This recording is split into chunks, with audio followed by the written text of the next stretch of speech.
सलाम and good morning to everybody those who are joining us. सबको जो हमारे संग जुड़ रहे हैं, आज की सुबह का सलाम और शालोम आपको कहना चाहता हूँ प्रभु यीशु के नाम में।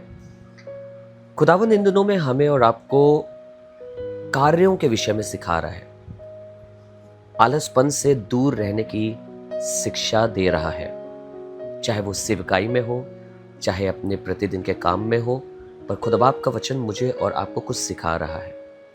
आज भी खुदावन का ऐसा ही एक कलाम आपके साथ बांटने के लिए लेकर आया हूं, जो हमारे इस श्रृंखला में अगली आयत है, नीति वचन 26 बाब और उसकी 15वीं आयत, प्रोवर्ब्स चैप्टर 26 एंड वर्स 15। आलसी अपना हाथ थाली में तो डालता है, परंतु आलस्य के कारण कौर मुंह तक नहीं उठाता। Proverbs chapter 26 and verse 15. The slothful hideth his hand in his bosom. It grieveth him to bring it again to his mouth. लिखा है, एक आलसी जन अपना हाथ थाली में डालता तो है। इंग्लिश में इसका जो ट्रांसलेशन है वो कुछ और है, पर अर्थ इस आयत का ये है कि एक आलसी व्यक्ति अगर थाली में भी अपना हाथ डाल देता है तो भी अपना हाथ अपने मुंह तक नहीं ला पाता।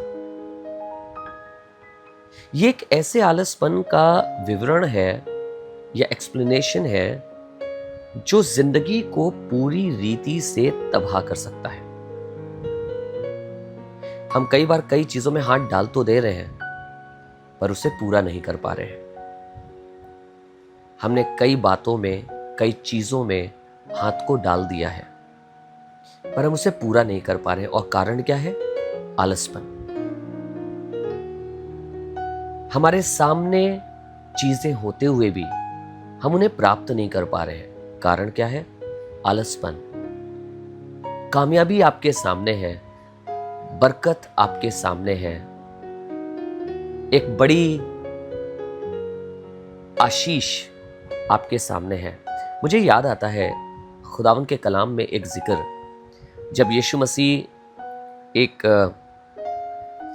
समुंदर के किनारे, एक झील के किनारे जा रहे थे, तो उन्होंने पतरस को और उसके भाई को और दो दोस्तों को जाल साफ करते हुए देखा। उन्होंने रात भर मेहनत करी थी।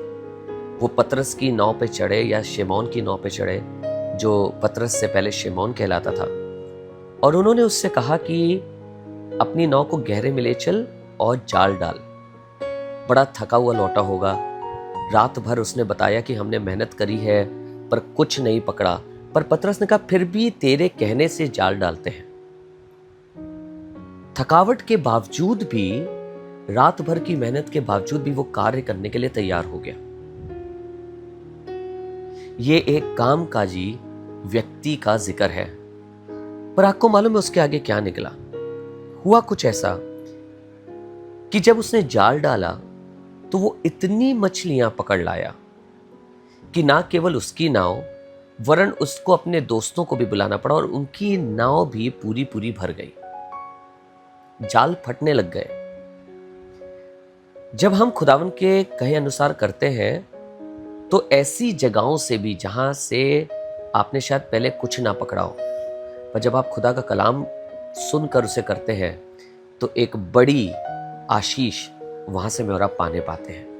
आइए आज दुआ करें, कहें, परमेश्वर हमें तेरी आज्ञाओं को मानना और उसके अनुसार कार्य करना सिखा, ताकि अगर कहीं ऐसी जगह भी आप हमसे कहें जाल डालने के लिए जहां पे हमने निराशा को हासिल किया है, तो हम आलसी ना हो जाएं, वरन आपके कहने के अनुसार कार्य करें। Let us pray. पिता परमेश्वर, धन्यवाद करते हैं आपके वचन के लिए, जिसने फिर से हमें एक बार सिखाया है, हमें आशीष दी है। और प्रभु, ये बरकतें हमारे जीवन के लिए बड़ी कार्यगत होती हैं। तेरा कलाम रोज हमें सिखाता है, हमारे जीवनों को सही करता है, आपके मार्ग पे चलाता है। प्रभु, आज भी धन्यवाद, आपके कलाम ने हमें बरकत दी है और हमें सिखाया है कि कैसे आप चाहते हैं कि हम आलसी ना बने, और आलस ना आने का जो प्रतिफल है वो भी पतरस के जिंदगी से आपने हमें सिखाया है। आज चाहते हैं खुदावंद हमारी मदद करिए कि हम भी आपके वचनों को बिल्कुल ऐसे माने कि जहां आप हमसे कुछ कह दें हम उसे पूरा कर दें। और हमें मालूम है ऐसा करने से हम उन जगहों से भी बरकतें बटोर लाएंगे जहां पे हमने कभी उम्मीद नहीं करी होगी। धन्यवाद आपके कलाम के लिए। आपके बेटे प्रभु यीशु मसीह नासरी के नाम से धन्यवादिता के साथ हम इस प्रार्थना को मांगते हैं, आमीन। ए हमारे पिता, आप जो आसमान पर हैं, आपका नाम पाक माना जाए, आपकी बादशाहत आए, आपकी मर्जी जैसे आसमान में पूरी होती है वैसे ही जमीन पर भी हो। हमारी रोज की रोटी आज हमें बख्श दीजिए।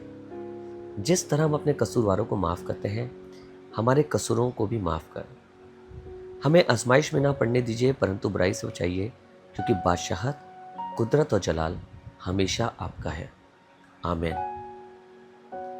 God bless you all. खुदावन की बरकत आपके घरों पर बनी रहे।